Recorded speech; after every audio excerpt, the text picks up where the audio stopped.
Assalamualaikum warahmatullahi wabarakatuh. Shalom. Om Swastiastu, Namo Buddhaya, Salam Kebajikan. Selamat siang semua. Kami dari kelompok 7 mata kuliah perilaku organisasi akan mempresentasikan hasil kami materi perilaku organisasi.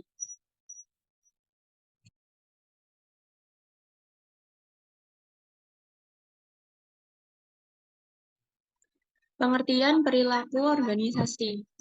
Perilaku organisasi adalah studi tentang cara orang dan kelompok berperilaku di dalam organisasi. Hal ini melibatkan cara orang berinteraksi, bekerja sama, untuk mencapai tujuan organisasi dan menyesuaikan diri dengan perubahan lingkungan organisasi.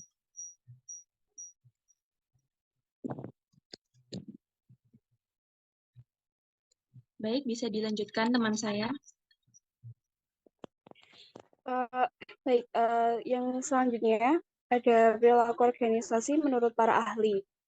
Dan kelompok kami mengambil dari 3 ahli, yaitu yang pertama ada Lutyens pada tahun 2011. Menurut Lutyens, perilaku organisasi didefinisikan sebagai prediksi, pemahaman, dan pengelolaan perilaku manusia dalam organisasi. Yang kedua ada Robbins and Judge pada tahun 2013. Mereka memberikan pengertian perilaku organisasi merupakan bidang studi yang menyelidiki dampak yang terjadi pada individu, kelompok, dan struktur terhadap perilaku dalam organisasi untuk menetapkan pengetahuan dan meningkatkan efektivitas organisasi. Dan yang terakhir ada Greenberg and Baran pada tahun 2008. Menurut mereka, perilaku organisasi merupakan bidang untuk mencari sebuah peningkatan pengetahuan tentang berbagai aspek perilaku dalam pengaturan organisasi dengan penggunaan metode ilmiah.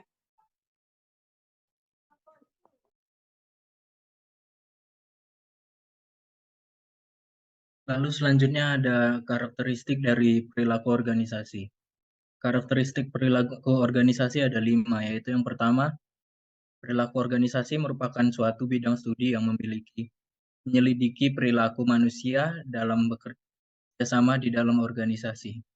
Lalu yang kedua, penyelidikan perilaku manusia dalam kerjasama organisasi dapat dilakukan dengan pendekatan multidisiplin. Lalu selanjutnya ada pengetahuan perilaku organisasi dapat digunakan untuk memahami, memprediksi, dan mengelola perilaku manusia dalam kerjasama organisasi.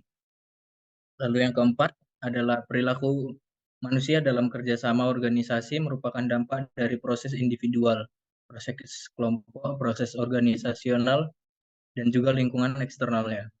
Lalu selanjutnya yang terakhir yaitu memahami perilaku manusia dalam kerjasama organisasi perlu menentukan dengan jelas tingkatan analisis di mana perilaku manusia itu berorganisasi. Apakah individu, kelompok, atau organisasi. Selanjutnya.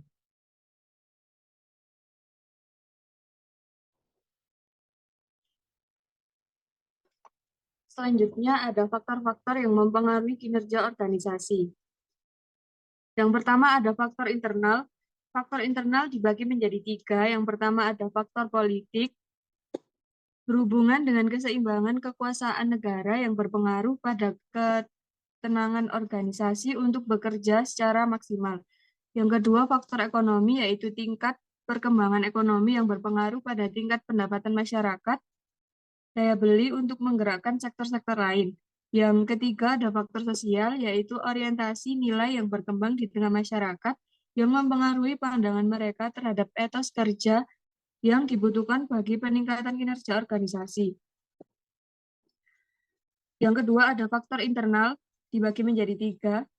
Yang pertama ada tujuan organisasi, yaitu apa yang dicapai oleh suatu organisasi. Yang kedua, struktur organisasi, yaitu hasil desain antara fungsi yang akan dijalankan oleh organisasi dengan struktur formal yang ada. Yang terakhir, sumber daya manusia, yaitu kualitas dan pengelolaan anggota organisasi sebagai penggerak jalannya organisasi secara keseluruhan.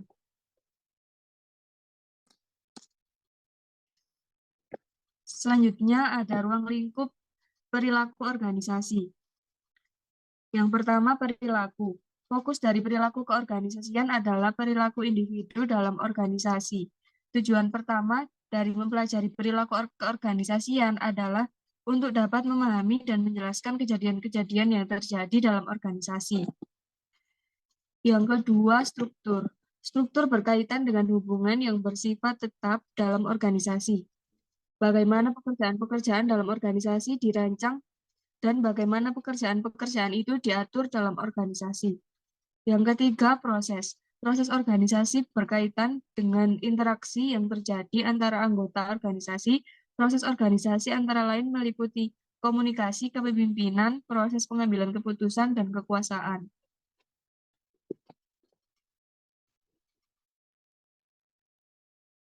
Lalu selanjutnya adalah asumsi dasar perilaku organisasi. Penulis yang bernama Ivancevich, Donnelly, dan Konopaske dalam bukunya yang terkenal yaitu Organization, Behavior, Structure, Process mengidentifikasi bahwa 4 asumsi dasar dalam pendekatan perilaku organisasi yaitu yang pertama, individu adalah unik. Lalu, identifikasi yang kedua adalah perilaku dapat diprediksi. Lalu yang ketiga, perilaku dapat dipengaruhi oleh konteks. Lalu yang terakhir adalah perubahan adalah konstan.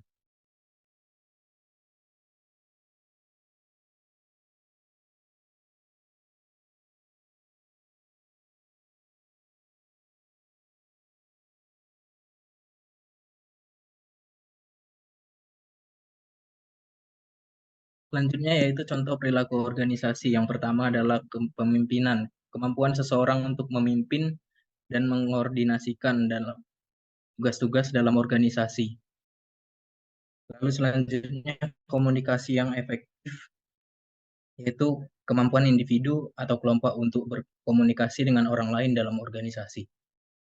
Selanjutnya yaitu konflik adalah kemampuan individu atau kelompok untuk menyelesaikan konflik dengan cara yang produktif. Lalu yang terakhir adalah kerjasama, yaitu kemampuan individu atau kelompok untuk bekerja sama dengan orang lain dalam organisasi.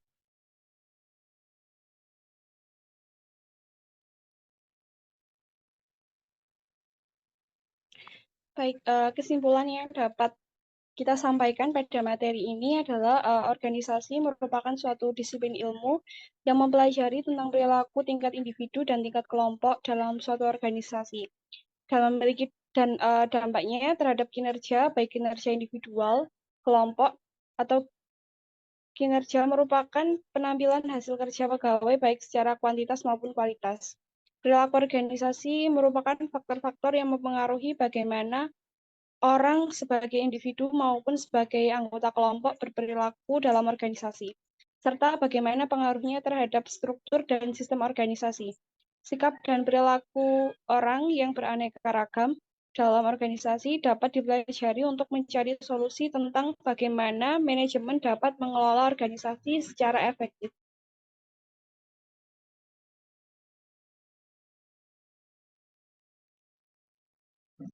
Baik, terima kasih atas penjelasannya. Berikut presentasi dari kelompok kami, kelompok 7.